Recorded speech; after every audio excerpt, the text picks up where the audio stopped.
अगर आपके जिस्म पे अचानक ख़ारिश शुरू होती है और इसके साथ आपको दिखने में ऐसे पैचेस नज़र आते हैं जिस्म के एक हिस्से पे या मुख्तलिफ हिस्सों पर, ये एक से ज़्यादा भी हो सकते हैं, और इसके साथ आपको बहुत ज़्यादा ख़ारिश हो, चुभन महसूस हो या जलन महसूस हो, तो मेडिकल टर्म्स में इसको अर्टिकेरिया या हाइज बोलते हैं। कुछ लोग पंजाबी में इसको तरफड़ भी बोलते हैं। अब होता क्या है, बेसिकली एक एलर्जिक रिएक्शन है। जब आपका जिस्म किसी भी एलर्जन से एक्सपोज होगा, बेसिकली आप सांस के थ्रू बेशक हो, जैसे कुछ लोगों को पोलन के बाद होता है, या किसी ठंडे से गर्म इन्वायरमेंट या गर्म से ठंडे में चले जाए, या कुछ लोगों को खाने के बाद, जैसे कि बहुत मिर्चों वाला खाना और स्पाइसी फूड, या कुछ लोगों को नट्स या पीनट्स के बाद भी एलर्जी हो सकती है, या कुछ फ्रूट्स के बाद, या कुछ लोगों को किसी चीज़ को टच करने से, जिसे कांटेक्ट बोलते हैं, या किसी खास मटेरियल को अगर टच कर देते हैं जैसे कि लेटेक्स हो गया, या कुछ लोगों को एनिमल्स को या प्लांट्स को टच करने से, या कुछ खास केमिकल से अगर उनका एक्सपोजर हो जाए, तो ऐसे निशान बन जाते हैं। अब इन निशानों से परेशान होने की ज़रूरत नहीं, क्योंकि जिस्म के अंदर एकदम जो है हिस्टामिन का रिलीज़ होता है, क्योंकि आपके जिस्म के अंदर मास्ट सेल्स होते हैं। जब एलर्जन आता है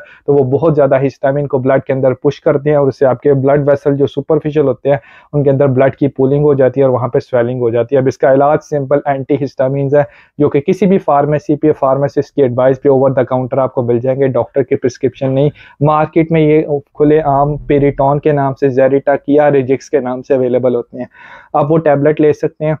अगर टैबलेट लेने के बाद और मेंथोल क्रीम से आप इसको ठंडक से उसकी इचिंग को कम कर सकते हैं। अगर ये दोनों चीज़ें करने के बाद आपके निशान ख़त्म नहीं होते और 2 दिन तक या तो ये वापस आते रहते हैं या जिस्म पे फैल रहे हैं, तो अपने करीबी डॉक्टर से ज़रूर रुजू करें। और किसी भी टाइम पे अगर आपको इन रैशेज़ या ख़ारिश के साथ कहीं भी महसूस हो 4 ऐसे साइन, जिसमें नंबर 1 कि आपके होंठ